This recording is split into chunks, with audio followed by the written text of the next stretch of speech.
Hello friends, આજે આપણે બનાવશું dragon fruit thick shake. Dragon fruit ખૂબ જ હેલ્ધી ફ્રૂટ છે. આ શેક આપણે ખાંડ કે સાકર વગર જ બનાવશું. તો ચાલો બનાવવાનું શરૂ કરીએ. આજે આપણે ડ્રેગન ફ્રૂટમાંથી ડ્રેગન થીક શેક બનાવવાના છીએ. અત્યારે ડ્રેગન ફ્રૂટની ખૂબ સિઝન ચાલે છે. તો આવું એક ડ્રેગન લેવાનું છે. મીડિયમ સાઇઝનું ડ્રેગન છે. એને આપણે વચ્ચેથી કાપો કરશું. જુઓ, આવી રીતે વચ્ચેથી કાપો કરી અને આનાથી બધું જ આપણે આને અલગ કરી નાખશું. છાલના ભાગને આવી રીતે આમ કરશો એટલે એકદમ બધો છાલનો ભાગ નીકળી જશે. તો આવી રીતે બધો છાલનો ભાગ આપણે કાઢી લેશું. હવે આપણે આના પીસ કરશું. એકદમ નરમ હોય છે તો ફટાફટ આના પીસ થઈ જશે.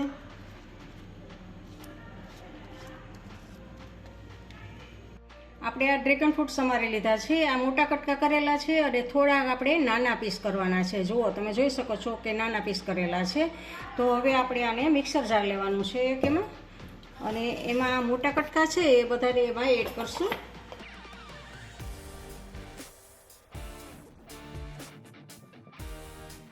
હવે 4-5 બદામ અને 4-5 કાજુ આપણે લેવાના છે. ડ્રાય ફ્રૂટ્સ તમારે જેટલા લેવા હોય એટલા લેવાના હોય છે.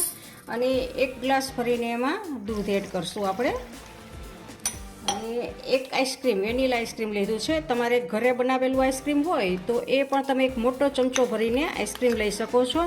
હવે આમાં મીઠાશમાં ડ્રેગન ફ્રૂટની મીઠાશ હોય છે અને આઈસ્ક્રીમની મીઠાશ હોય છે, એટલે મીઠાશમાં આપણે બીજું કંઈ લેવાનું નથી. હવે આપણે આને મિક્સરમાં મિક્સ કરશું. તો આપણો આ શેક બની ગયો છે. જુઓ, તમે જોઈ શકો છો કે આપણો શેક બની ગયો છે. હવે 1 ગ્લાસ લેવાનો છે અને ડ્રેગન થીક શેક છે એ એકદમ ઠંડો ઠંડો પીવાની ખૂબ મજા આવે છે. તો નીચે આપણે બરફના ક્યુબ પહેલાં ઉમેરશું અને પછી આપણે શેક ઉમેરશું. તો આવી રીતે તમારો શેક છે એકદમ ઠંડો ઠંડો થઈ જાય. તમે આવી રીતે પીરસશો તો મેં ઉપરથી નાના પીસ કરેલા હતા એ પીસને એમાં એડ કરશું. અને બદામ કાજુની કતરણ અને પિસ્તાની કતરણ. તો આપણો આ શેક તૈયાર છે.